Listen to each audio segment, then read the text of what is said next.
рәхим итегез.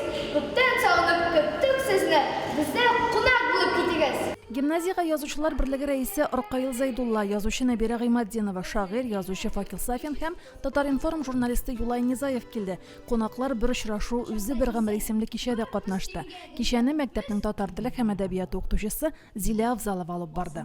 Сезнең гимназиягә килеп керүгә, ишек төбендә үк безне матур иттереп, татар кызлары каршы алып, татар егетләре каршы алып, матур итеп шигырьләрен безгә укып әймә.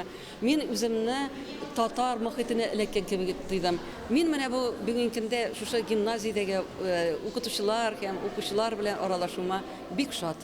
Язучылар үзләре белән таныштырдылар, укытучының һәм укучыларның сорауларына җавап бирделәр, китап уку, иҗат итү турында сөйләделәр. Әдәбият, сәнгать ул кешене рухи яктан тәрбияли, байыта, олардан нәрсәгәдер дәртләндерә.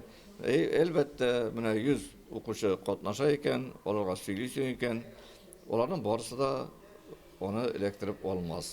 Без әдәбиятны бүгенге көндә халык тормышыннан, бигрәк тә балалар тормышыннан читкә чыгарып куя алмыйбыз. Мөслим гимназиясында да безнең шундай танылган күренекле язучыларыбыз белән балалар шул кадәр матур итеп аралашты.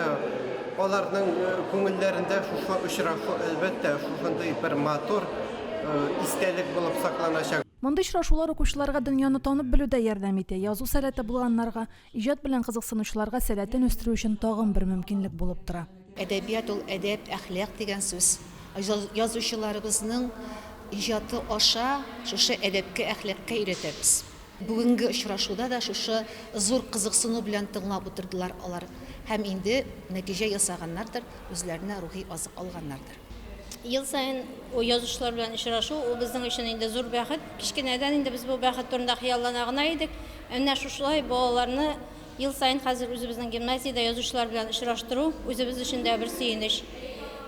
Язучылар инде безне тагын бер елга рухландырып китәләр. Югары классларда инде без бу язучыларның әсәрләрен үтәбез, өйрәнәбез.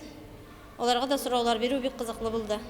Чарадан соң мәктәп директоры Азат Мирзаянов кунакларга мәктәпне күрсәтте. Язучылар музейда һәм китапханәдә булдылар. Римма Авзалова, Динар Нуретдинов, Мөслим телевидениесе.